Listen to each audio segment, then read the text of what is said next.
सभी को नमस्कार। कैरियर फर्स्ट चैनल पर आपका स्वागत है। डिक्टेशन लिखने के लिए तैयार रहें। Ready start. जो ऐसा करने में असमर्थता प्रकट करते हैं वे अपना रास्ता नापकर उपेक्षा का जीवन व्यतीत करने को विवश हो जाते हैं।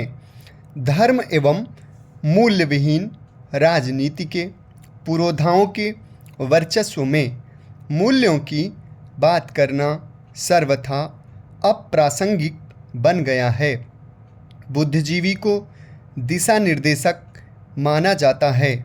उससे अपेक्षा की जाती है कि वह आगे आए और समाज को सही बात बताए, परंतु बुद्धिजीवी भी लूला लंगड़ा बन गया है।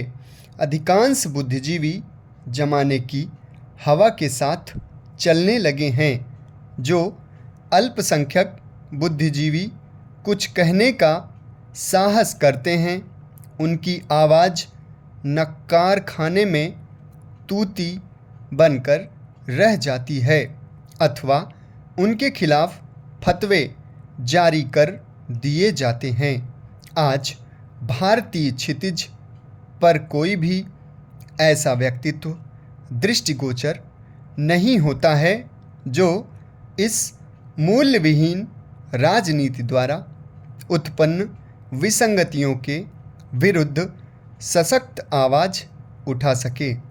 उनके उन्मूलन की बात तो बहुत दूर की है। भारतीय संविधान की रचना बड़ी बड़ी आशाएं लेकर बड़े बड़े लोगों ने कड़े परिश्रम से की थी, परंतु आज वह संविधान राजनीतिज्ञों के हाथ का खिलौना बनकर रह गया है। वह सामाजिक व्यवस्था बनाए रखकर सामाजिक न्याय दिलाने में असमर्थ हो गया है। उसमें किए जाने वाले संशोधनों की संख्या उसकी विवशता की कहानी को मुखर करने के लिए पर्याप्त है। स्वाभिमानी लोग आज विवशता की व्यवस्था के मूल्यों में जीने को विवश हैं।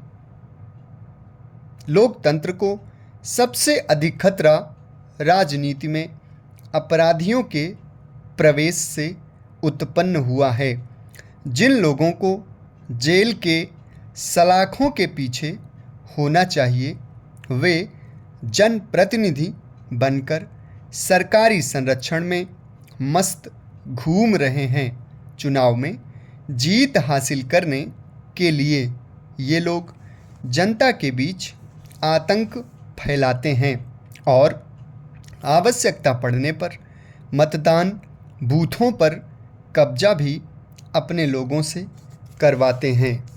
व्यापारियों और उद्योगपतियों से हफ्ता वसूली, अपहरण करके वसूली, शराब की दुकानों का ठेका अपने ही आदमियों को लेने देना, सार्वजनिक निर्माण के ठेके को स्वयं प्राप्त करना और निम्न स्तर का कार्य करके पूर्ण भुगतान ले लेना, दस्युओं और डकैतों को संरक्षण प्रदान करना, चुनाव के नाम पर धनिकों से धन की अनुचित उगाही आदि इनकी कमाई के साधन हैं। फिर भी किसी का साहस नहीं कि इनके प्रति असम्मान का एक भी शब्द बोले। जिला प्रशासन और पुलिस के अधिकारी इनसे भयभीत रहते हैं, क्योंकि उनकी पहुंच शासन के सर्वोच्च स्तर तक होती है। खंडित जनादेश के कारण सरकार निर्माण में सहायक बनकर या अपने राजनीतिक दबदबे के कारण ये मंत्री पद प्राप्त कर लेने में भी सफल हो जा रहे हैं।